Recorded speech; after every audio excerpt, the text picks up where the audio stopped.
Balik lagi di One Day Food dan masih bersama saya Rizka Ogi. Kali ini saya akan membahas menu yang kedua, yaitu tentang susu. Kalian tahu dong pasti jenis susu tuh kan banyak banget. Salah satunya ada susu UHT. Tapi kalian pernah bertanya nggak sih apa bedanya susu UHT itu dengan susu yang lain? Jangan-jangan juga kalian belum tahu UHT itu apa. Nah, saya akan bahas. Hampir semua susu kemasan diberi tulisan UHT atau dikenal dengan sebutan susu UHT. Banyak yang menilai susu UHT itu baik, namun tak sedikit juga yang menilai susu UHT punya banyak kekurangan. Lalu sebenarnya apa sih arti UHT pada kemasan susu yang sering kita lihat itu? UHT merupakan singkatan dari Ultra High Temperature Processing. Proses atau tahapan yang banyak dipilih para produsen susu tentu saja untuk menghilangkan kuman dari susu. Karena susu sapi berpotensi untuk tidak steril dan mengandung kuman dari tubuh sapi. Cara kerja UHT hanya butuh waktu tak lebih dari 3 detik. Jadi susu dipanaskan hingga 135 derajat Celcius selama 3 detik. Dengan dipanaskannya susu, kuman-kuman diharapkan akan hilang seketika.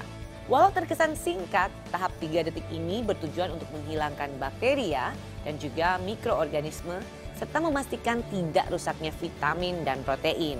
Nah, berbeda dengan cara memasak atau merebus secara biasa. Merebus saja ternyata tidak mematikan bakteri yang ada. Biasanya susu akan bertahan 3-6 bulan, tergantung kualitas dari susu mentah. Setelah membuka kemasan, susu UHT harus selalu tersimpan dalam lemari es.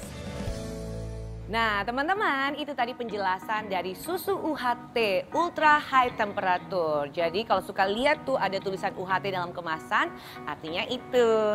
Nah sekarang saya mau tanya ke expert nih, kira-kira kandungan nutrisinya seperti apa ya?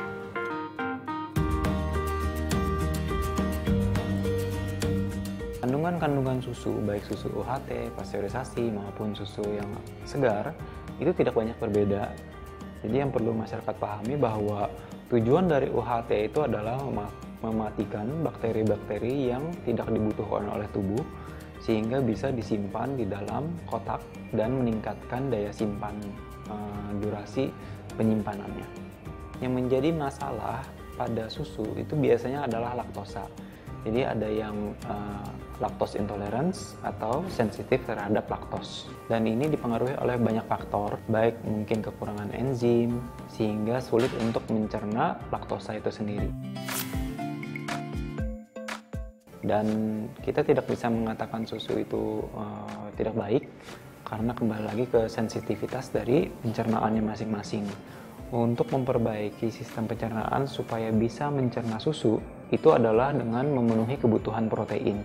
Karena protein merupakan bahan dasar dari pembentukan enzim. Jadi belum tentu dia sensitif terhadap susu, bisa jadi karena kekurangan enzim itu sendiri.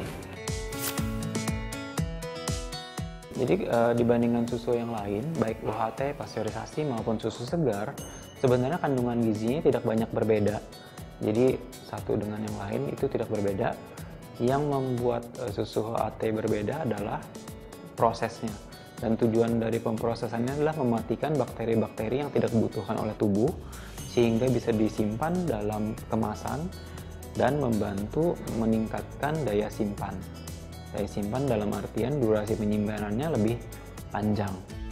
Jika kalian penasaran perbedaan susu UHT dengan susu bubuk, susu sterilisasi dan susu pasteurisasi, berikut adalah perbedaannya.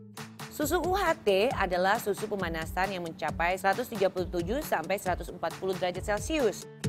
Dan durasi pemanasannya hanya sekitar 2-4 detik saja. Jumlah bakterinya pun akan hilang. Mengenai nilai gizinya, kandungan gizi alami terjaga tanpa penambahan apapun. Lalu penanganan produknya bertahan kurang lebih 10 bulan selama kemasan belum dibuka.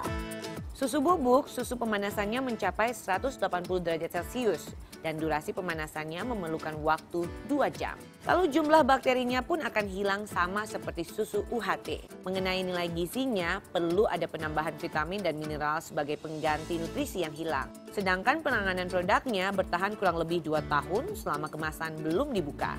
Untuk susu sterilisasi, suhu pemanasannya itu mencapai 121 derajat Celcius dan durasi pemanasannya hanya 15 menit saja. Lalu jumlah bakterinya, bakteri perusak susu dan bakteri yang merugikan tubuh akan hilang.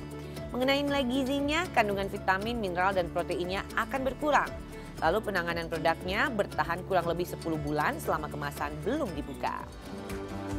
Sedangkan susu pasteurisasi, suhu pemanasnya 72 derajat Celcius. Durasi pemanasannya hanya 15 menit saja.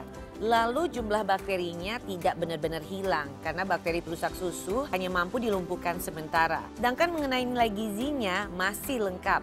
Lalu penanganan produknya harus disimpan di lemari es dan hanya bertahan kurang lebih 14 hari. Nah, sekarang teman-teman udah jelas ya apa perbedaan antara susu UHT dengan susu jenis yang lainnya. Sekarang ini kesayangan aku Om Mobi akan berbagi tips bagaimana menyimpan susu UHT. Ayo kita simak sama-sama ya. Wonder People yang kami hormati. Salah satu yang terpenting dalam mengkonsumsi susu UHT adalah cara menyimpannya di rumah agar kualitasnya tetap terjaga. Kami akan memberikan tips untuk Anda bagaimana cara menyimpan susu UHT.